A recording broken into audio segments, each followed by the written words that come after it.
Prioritas di masyarakat sini mindsetnya menanam padi itu karena satu, ini untuk bahan pangan, yang kedua untuk menghidupi ternaknya. Nah, ini secara otomatis berlawanan atau mungkin tidak berlawanan. Saya merubah pola mindsetnya dengan adanya perubahan ekosistem ini. Saya beralih ke timun. Mengapa? Satu, kalau saya menanam timun atau palawija lain, nanti hasilnya apa kan juga bisa untuk nempur. Harganya mahal, saya tidak usah nunggu manuk atau tidak pusing dengan tikusnya. Saya panen hasil saya, uang saya banyak, bisa untuk nempur, jadi saya lebih dengan enteng.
Assalamualaikum, nama saya Suwoko di Desa Sukodono, tempat tinggal saya, Kecamatan Karangrejo, Kabupaten Tulungagung. Nah, ini rekan saya tertarik dengan lahan saya. Nah, ini mengapa saya menanam timun di tengah tantangan. Orang sini berkarakter tanamannya tanaman pangan padi. Nah, ini alhamdulillah saya dapat panen yang padi hancur karena ekosistem yang berubah.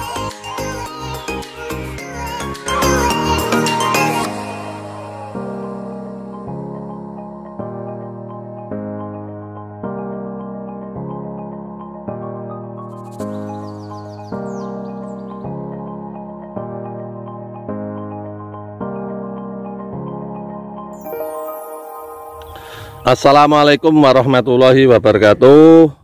Selamat pagi Pak Woko, selamat beraktivitas. Semoga hari ini Anda semua dalam keadaan sehat, timunnya sehat, dan juga panen raya hasil juga memuaskan. Oke Bapak Woko.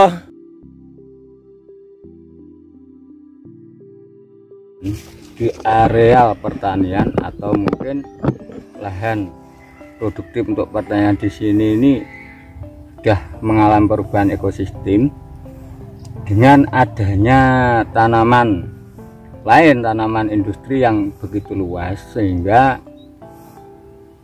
beberapa tahun akhir-akhir ini para petani selalu mengalami kegagalan karena satu, dengan ekosistem yang baru menimbulkan adanya siklus kehidupan. Di situ ada yang namanya hama, wereng dan lain-lain semakin meningkat.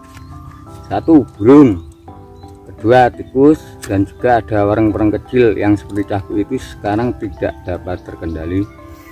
Nah ini contohnya ini gagal panen. Nah ini gagal panen. Ini karena wereng dan juga burung. Nah ini gagal panen, padinya tidak memberikan hasil atau tidak panen, gagal panen. Alhamdulillah dari mentimun saya masih bisa panen, dan ini menimbulkan motivasi dari tetangga saya yang tidak panen, dimungkinkan nanti juga menanam jenis palawija ini mungkin bisa mentimun, kacang atau lainnya, termasuk ini palawija untuk tanaman buah jeruk. Nah ini semuanya berawal dari perubahan ekosistem yang terjadi di lingkungan area pertanian di wilayah saya. Itu pertama motivasi saya untuk menyikapi perubahan ekosistem ini. Secara otomatis kita harus menanam varietas lain yang dapat sekiranya untung dengan pengendalian hama. Intinya satu, kita menanam tanaman yang hama atau wareng itu tidak suka. Itu solusinya satu. Jadi intinya ketika ekosistem itu berubah, secara otomatis kita sebagai petani atau mungkin dari segi ekonomi lain itu juga harus menyikapinya. Makanya saya balik ke palawija ini untuk menjawab tantangan dari ekosistem ini yang berubah. Itu yang pertama. Yang kedua, motivasi saya mengapa beralih ke palawija. Yang kedua, saya memanfaatkan dari mungkin orang mengatakan limbah. Ini ya, ini kan tebon dari pohon jagung. Ini memang saya mindset atau saya sejak awal sebagai lanjaran. Ini dengan adanya pohon jagung ini, secara otomatis saya menekan biaya operasi untuk masalah lanjaran. Nah, ini kan sekarang bisa bermanfaat, bisa dimanfaatkan. Jadi yang kedua, motivasi saya memanfaatkan dari potensi limbah yang ada yang namanya tebon ini sebagai lanjaran. Jadi pening satu, niat ada, potensi ada, ini saya manfaatkan. Dan mungkin untuk rekan milenial yang baru, bila nanti ingin berpalawija, saya rekomendasikan untuk pertama diawali dengan penanaman pohon jagung atau tanaman jagung. Mengingat satu, kita tidak usah repot-repot untuk membuat lanjaran. Tebonnya bisa dimanfaatkan, contohnya ini. Nah, ini kalau mindsetnya cocok, saya punya keyakinan nanti para milenial ini bisa juga tertarik. Wah, ternyata untuk penanaman palawija itu harga untuk penyediaan alat dan lain-lain bisa ditekan seminim mungkin. Untuk harga jual Pak Woko hari ini bagaimana untuk timun? Untuk harga jual hari ini mentimun tinggal 1.500.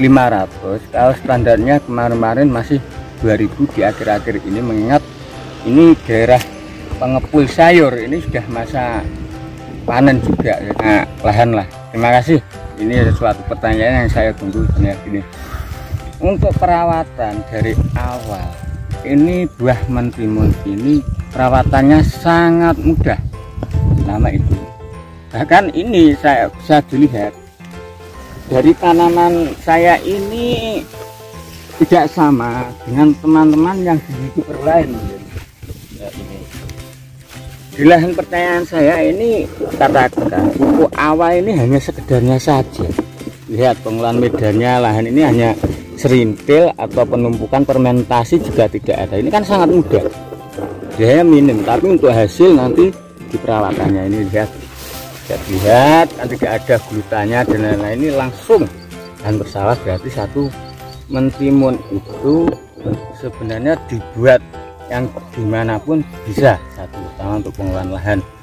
apakah harus begini atau begitu, itu terserah dari Anda. Katakan punya lahan untuk pengolahan awal bisa.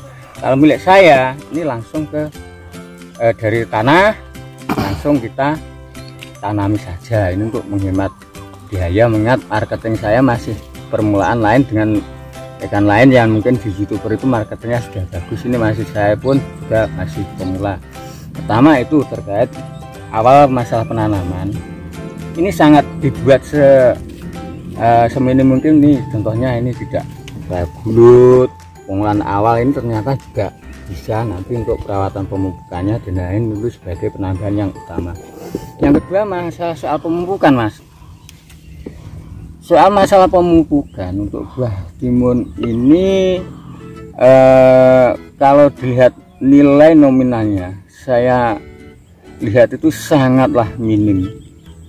Maksudnya pemupukannya dilihat dengan tanaman lain sangat sedikit, mengingat satu, mentimun itu ada jenis tanaman yang sangat sensitif dengan karakter tanaman serat, sehingga bila mana nanti pemupukannya tidak tepat, dosisnya tinggi atau mungkin terlalu banyak, ini dapat mengakibatkan tanaman subur, buahnya juga kurang. Jadi nanti hasilnya ini juga kurang memuaskan.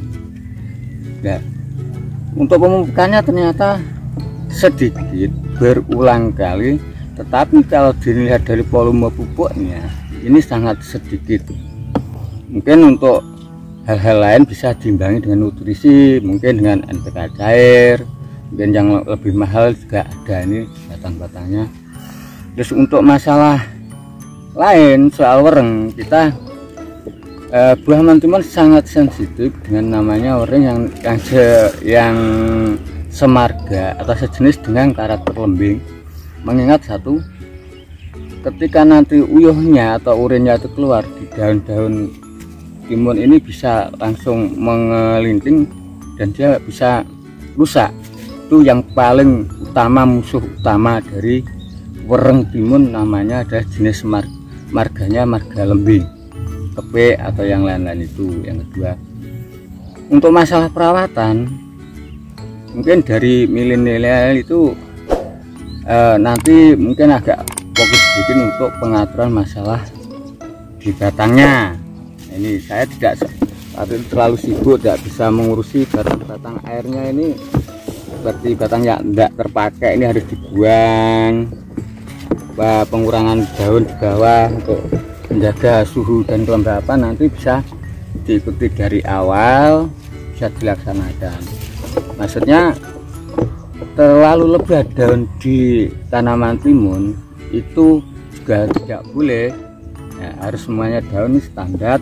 Mengingat cahaya sinar matahari itu sangat dibutuhkan oleh mentimun ini, dan juga nanti untuk menunjang pertumbuhan dari cabang-cabang ini agar bisa mulus keluar mendapat sinar matahari, agar nanti buah dan lainnya bisa normal. Nah, contohnya ini. Nah, ini kalau terlalu lebat, tunas ujung ini tidak mendapat sinar matahari. Ini ya, dia akhirnya buahnya mati. Nah, ini buahnya mati dan dia tidak bisa terus naik atau tumbuh, mengingat dia terganjal oleh daun di atasnya ini, sehingga tidak tidak dapat tumbuh secara optimal. Jadi kalau daunnya terlalu banyak, ini perlu dikurangi untuk tunas-tunas ini diberi jalan keluar supaya nanti bisa tumbuh secara normal gitu. Oke, warga di sini, saya melihat warga di sini tuh mayoritas yang ditanam cukup padi.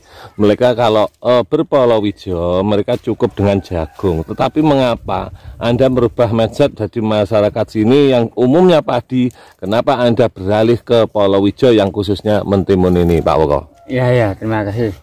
Terima kasih, ini memang pertanyaan klasik untuk wilayah desa kita di sini. Gini, kalau mindset pola pikir dari masyarakat di sini ini Mas Andi, kalau kita menanam padi ini untuk bahan pangan, ini akan mendapat nilai 2 poin.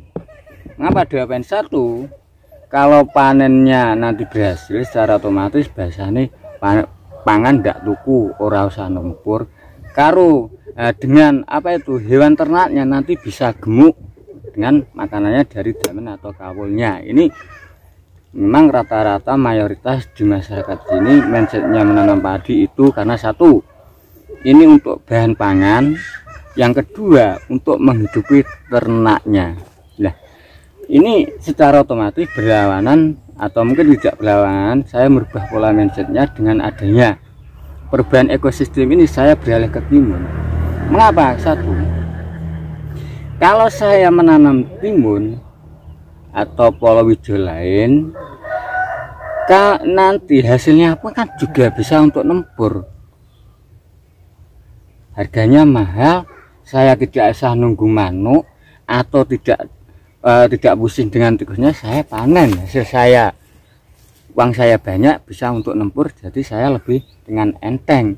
Jadi intinya untuk padi saat ini ya itu kan banyak kegagalan karena ekosistem yang berubah. Ternyata satu, tujuan untuk hidup kita dengan pangan saat ini terkendala. Jangan mindset atau pola pikir masyarakat yang semacam itu sekarang tidak dapat terwujud. Kalau saya tanam palawija, lah ini timun saya panen, kita dapat belanja untuk bahan pangan dan kita lebih tenang, Mas Andri, gitu. Nah, saya harapkan nanti kurang lebihnya masyarakat saya mendengar, tolong dikaji ulang terkait masalah penanaman di lokasi lahan pertanian, apakah terus pari atau mungkin alternatif dengan palawija. Bisa lihat, bisa tanya dengan saya terkait hasil pertanian, mungkin khususnya satu mentimun atau nanti produk unggulan lain, gitu Mas Andri. Jadi yang titik fokusnya satu, saya menanam palawija ini saya juga dapat nempur, biayanya murah, saya pun pikiran lebih tenang. Kalau saya menanam padi, nah ini tidak mungkin dengan hancurnya ekosistem, padinya gagal, ternaknya ndak bisa makan, orangnya pun sama, tetap bagus satu palawija. Kira-kira gitu. Jadi mindsetnya harus berubah. Oke, terima kasih Bapak Woko telah memberikan masukan di pagi hari ini. Semoga masukan inspirasi dari Anda setidaknya bisa menjadi acuan tolak ukur dari para petani-petani daerah sini, agar tidak di dalam pikirannya hanya ada padi dan jagung. Kita bisa berkreasi dengan tanaman yang lain, kita bisa mendapatkan hasil dari tanaman yang lain. Kurang lebihnya mohon maaf, semoga timunnya harganya bisa naik lagi up dan pundi-pundi dari cuan Anda semakin banyak. Wabillahi taufik wal hidayah. Wassalamualaikum warahmatullahi wabarakatuh. Bravo petani timun Tulungagung.